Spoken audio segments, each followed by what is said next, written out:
আসসালামু আলাইকুম ফারুক সাহেব, কেমন আছেন আপনি? জি, ওয়ালাইকুম আসসালাম স্যার। আলহামদুলিল্লাহ, আল্লাহর রহমতে এখন অনেকটা ভালো আছে আগের চাইতে।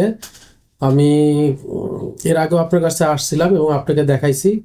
সত্যিকার অর্থে আমি কিছু কথা আজকে শেয়ার করব।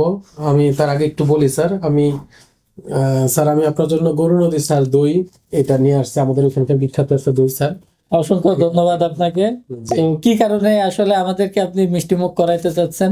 তো এই জিনিসটা একটু বলবেন যে এই 2 মাসের চিকিৎসার ভেতরে আপনি কি কি পার্থক্য খেয়াল করছেন? আসলে একটু প্রথম থেকেই স্যার বলি, আসলে আপনার সাথে শেয়ার করা হয় নাই। প্রথমত আমি আমার যে প্রবলেমটা ছিল সেটা হলো লিঙ্গ শক্ত হইতরে এবং দীর্ঘদিন হস্তমৈথুনের কারণে আমার আরো নানান রকম জটিলতা সমস্যা হয়েছিল, যেটা আমি কারো কাছে প্রকাশ করতে পারি না। অ্যাকচুয়ালি আসলে ওয়াইফের কাছে ছোট ছিলাম বা নিজের কাছেও হীনমন্যতা ছিল, কারো কাছে এই সব মানে ব্যাপারগুলা শেয়ার করতে পারতাম না।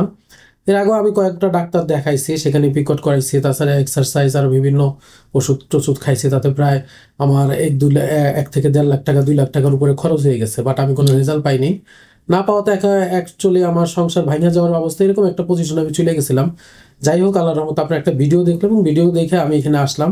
কিন্তু সত্যিকার অর্থে আমি তখন আপনার সাথে খোলামেলা কোনো কথা বলতে পারি না এবং ভাবছি যে এইটাও সেরকম যদি হয়, এই জন্য 1 পা দিছি সামনে 2 পা পিছনে, কিছু বলতে পারি নাই। কিন্তু আমি আশেপাশে রুগীদের কাছে জিজ্ঞেস করলাম, তারা আলহামদুলিল্লাহ অনেক বেটার যখন পাইছে তখন একটু মনে সাহস হইলো।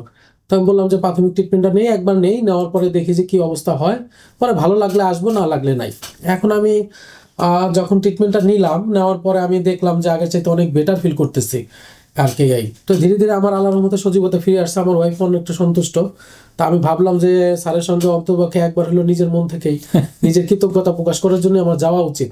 এই জন্যই আর কি আপনার কাছে আসা স্যার। সত্যিকার অর্থে আপনি যে মেডিসিনগুলো দিয়েছেন আমাকে এবং যে পরামর্শগুলো দিয়েছেন, যেগুলা খাওয়ার পরামর্শ, খাদ্য অভ্যাসের যে চেঞ্জ, তাছাড়া যে ওষুধগুলো দিয়েছেন এবং মেলামেশার আগে করণীয় কি, তাছাড়া বা যে পদক্ষেপগুলো নিতে বলছেন কন্টিনিউ, মানে মনস্তান্ত্রিক যে একটা কথা বলছেন, এগুলার সর্বদিক থেকে আমি এগুলা মেনটেন করার চেষ্টা করছি। এবং আল্লাহর রহমতে আজকে 2 মাস পর আপনার কাছে এই জন্যই আসা যে আমি যে ফিলটা মানে আপনার কাছ থেকে যেটা পাইছি, আমি চাচ্ছি যে আমার এই অনুভূতিটাই যে আরো যারা যে সমস্যা আছে, যারা ভুগতেছে, তারা জানি সত্যিকার অর্থে কি, আমি যে 1.5-2 লাখ টাকা খরচ করছি তাতে আমার কোনো আফসোস নাই, কিন্তু আমি যে ট্রিটমেন্টটা পাইলাম না, আমি যে ক্ষতিগ্রস্তটা হইলাম, আমি যে এই সময়টার মাধ্যমে যে আমি আরো নিজের পরিবার, নিজের ওয়াইফের কাছে যে ছোটটা হইলাম, সবাই এটা নিতে পারে না। অনেক সময় অ্যাক্সিডেন্টে অনেক কাজ করে ফেলায়, যেটা আমার ক্ষেত্রেও হইতে পারতো, কিন্তু আমি এটা করি না। মানসিক দিক থেকে শক্ত ছিলাম যে আল্লাহর রহমতে ঠিক হবে, আল্লাহ তাআলা এই ব্যবস্থা করবে। নামাজের মাধ্যমে সবসময় বলতাম যে আল্লাহ, তুমি আমার একটা পথ দেখাই দাও, সমস্যা তো তুমি দাও, সমাধানের পথ তুমি দিবা। তো যাই হোক, আল্লাহর রহমতে আপনার দেখা পাইছি। আমি এটাই শুধু বলতে চাই, আজকে এটা নিয়ে আসার মূল উদ্দেশ্যই আপনার কোনো আমি ফলো আপে বা কোনো চেক আপে কোনো কিছুই না, আলহামদুলিল্লাহ ভালো আছে এইটা জানানোর জন্য। আর আপনার জন্য আমার গরু নদীর দই আনার এইটাই উদ্দেশ্য, এইটাই নেওয়ার যে আমি চাচ্ছি যে আমার মতো যে প্রবলেমগুলো ক্রিয়েট করে, যারা যে সমস্যায় আছে, তারা যেন আমার মতো হয়রানিমূলক জায়গায় না যায়।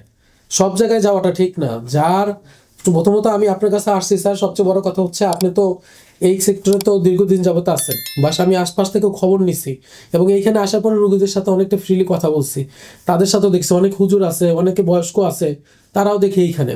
আপনার কাছে তাহলে আমার 2টা প্রশ্ন আছে। একটা প্রশ্ন হচ্ছে যে আমার এইখানে এসে আপনি আপনার সমস্যাগুলো পর্যাপ্ত সময় নিয়ে খোলামেলা বলতে পারছেন কিনা, এবং দ্বিতীয় প্রশ্নটা হচ্ছে যে আমাদের এখান থেকে যে আপনি চিকিৎসাটা নিচ্ছেন, এখানের খরচপাতির বিষয়ে আপনার কাছে কোনো রকম অভিযোগ বা কমপ্লেন আছে কিনা।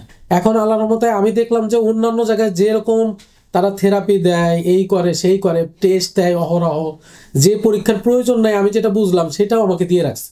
সেটা প্রশ্ন করলে বলে আপনি কি ডাক্তার, আপনি যেটা দিচ্ছি সেটা করান, কিন্তু আমি বাধ্য হয়ে করছি। কিন্তু এইখানে দেখলাম যে আপনারা সীমিত, মানে না বললে না, একবারে সীমিত টাকার মাধ্যমে যে ট্রিটমেন্টটা আমাকে দিলেন এবং যে উপকারটা করলেন, সেটার জন্য আল্লাহর কাছে লাখ লাখ শুকরিয়া আমি, যে আমি সঠিক একটা পথে আসতে পারছি এবং অল্প খরচের মধ্যে আমি ট্রিটমেন্টটা নিতে পারছি।